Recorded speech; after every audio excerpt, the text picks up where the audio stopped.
Karena sore ya, bapantun wak dulu. Nah, biar semangat. Ini risiko sweeper begitu Pak. Ya. Batanam Pawah di Labuan, Ranca. Mambali Pinang di Keliran Jauh. Ranca. Walaupun kita jauh di perantauan, Minangkabau kita bangun juo. Ya. Nak duo pantun sairiang, makan kue baragi keju, kain barokat panah hambalau. Ya. Kalau ingin nagari kita maju, bamufakat ranah jorantau. Assalamualaikum warahmatullahi wabarakatuh. Waalaikumsalam warahmatullahi wabarakatuh. Yang kita hormati Prof. Fasri Jalal yang sudah menginisiasi dan menyelenggarakan kegiatan kita ini dalam wadah Diaspora Network Global. Kemudian tanpa mengurangi rasa hormat tentu, tanpa menyehuti satu persatu, ambo menitipkan salam penghormatan Bapak Ibu, para pemuka, tokoh-tokoh yang berhormati. Silih berganti tadi pembicaraan, menyampaikan ide, menyampaikan persoalan-persoalan, menyampaikan apa riak-riak yang hidup di ranah kita. Kemudian apa yang ide yang muncul di perantauan, ingin dijembatani dengan di kampung halaman kita. Ada beberapa hal yang ingin kita sampaikan dalam forum itu. Walaupun kita sudah mempersiapkan beberapa materi, tetapi tampaknya sudah disampaikan oleh pembicara-pembicara terdahulu, dan ambo tadi sebagai sweeper, sebagai penutup, barangkali ingin menanggapi dan ingin menyampaikan hal-hal yang pemikiran yang masih tersisa. Yang pertama, Bapak Ibu, dari sekian banyak histori sejarah kita Minangkabau berikut tokoh-tokohnya. Kemudian dengan harapan kita ke depan, sebagai generasi baru, ambo berharap jangan sampai kita terjebak dengan kejayaan masa lalu. Dari hari ke hari, dari podium ke podium, kita berpidato, bercerita, tokoh kita dulu menjadi pendiri republik, pengusaha dan macam-macam. Artinya apa? Kita hanya terjebak di dalam kejayaan masa lampau.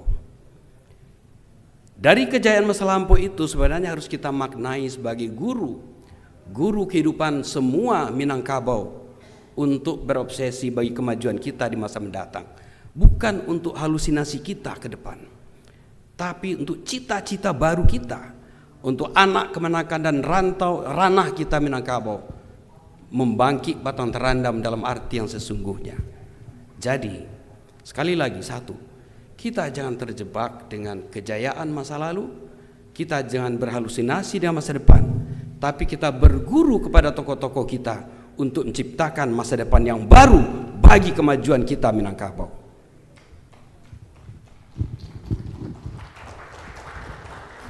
Yang kedua, tadi banyak ide, terutama masalah-masalah sosial. Tapi mau mencatat 3 hal sesungguhnya. 1, masalah keluarga. 2, masalah sosial kita.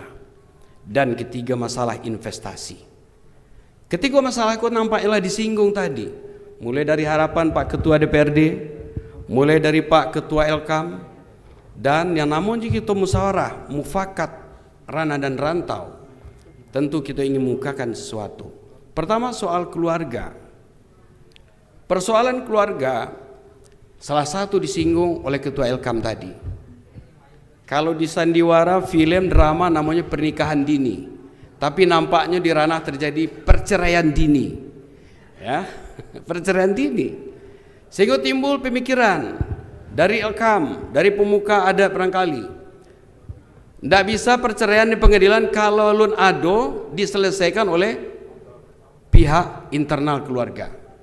Mungkin perlu diingatkan, kalau itu kebijakan atau arah yang mau diambil oleh Elkam, itu akan berlaku untuk Sumatera Barat dan itu akan menjadi hukum positif.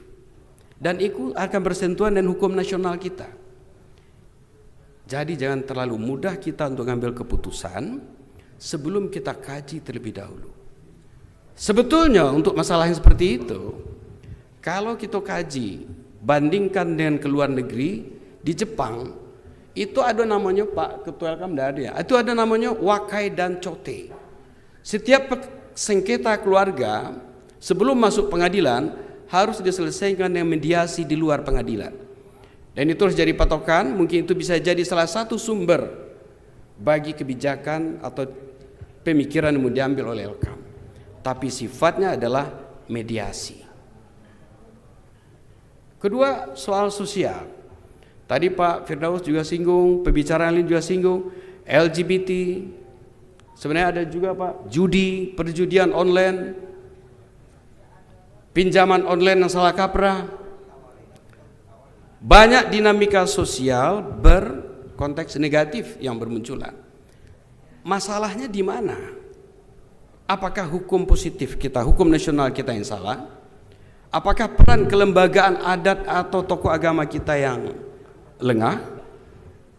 Ataukah soal pendidikan kita yang belum tergarap dengan sempurna? Itu mestinya yang kita kaji. Dalam konteks pertemuan ini, mungkin yang namanya mufakat dan rantau itu bisa dicetuskan satu hal pemikiran caranya peran yang namanya tiga tungku, ya, peran nenek mama, peran ulama, peran pemerintah untuk di ranah kita bersinergi dengan rantau diaspora, bisa untuk mengkaji itu, kemudian merekomendasikan hal-hal yang terbaik itu kepada pembuat keputusan. Dan di situ ada ketua DPRD. Mungkin itu menjadi suatu perda. Barulah itu akan berlaku. Kalau hanya sebatas ide, hukum aja banyak yang dilanggar orang. Apalagi ide.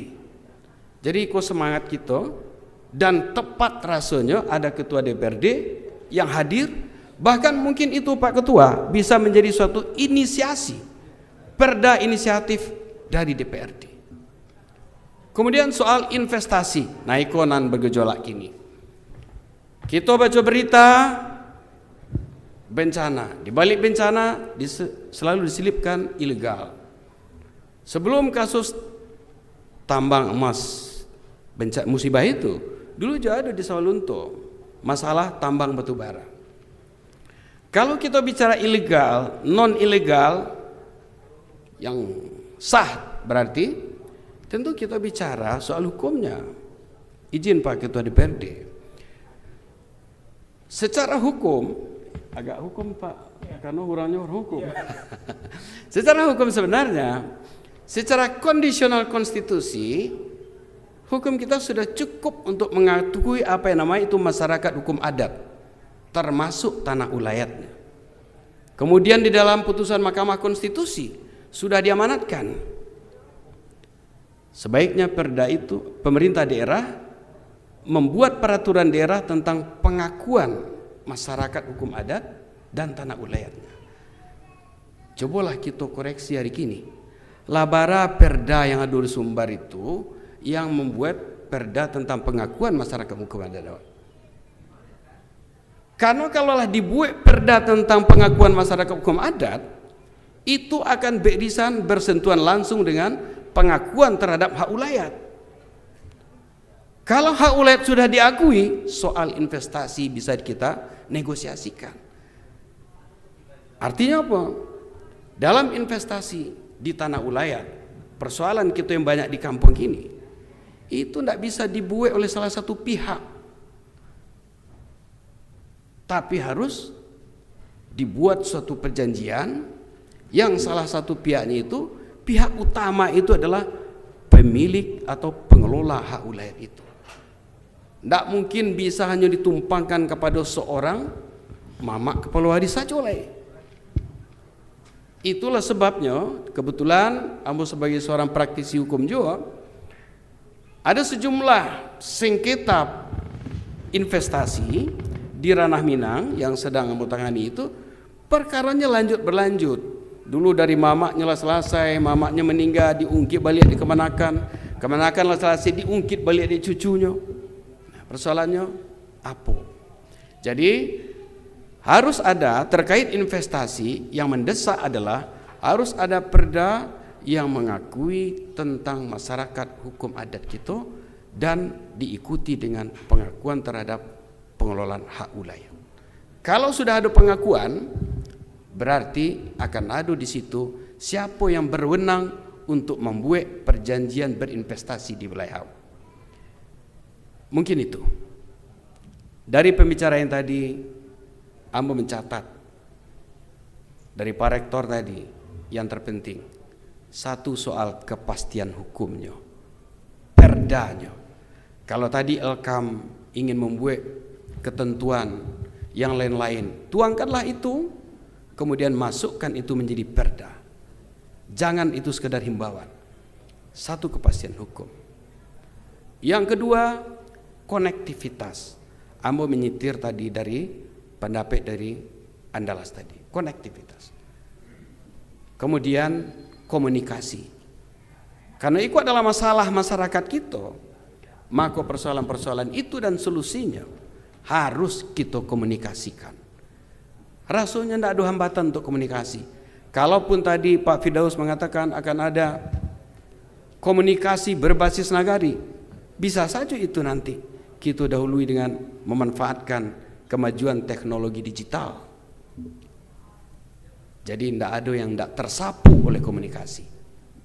Terakhir, Ambo menawarkan dan mengusulkan kepada forum untuk bisa dibicarakan lebih lanjut. Perlu dibuat posko nagari digital di negara-negara itu, yang akan memuat informasi-informasi sehingga seluruh informasi di Nagariawa, termasuk tentang ulayat-ulayat, termasuk tentang investasi, bahkan potensi-potensi daerah masing-masing, bisa setiap saat dilihat di posko nagari digital. Nah, mungkin itu sebagai pengantar, koreksi komentar dari hal-hal yang sudah banyak dikemukakan tadi. Wabillahi taufiq wal hidayah. Assalamualaikum warahmatullahi wabarakatuh.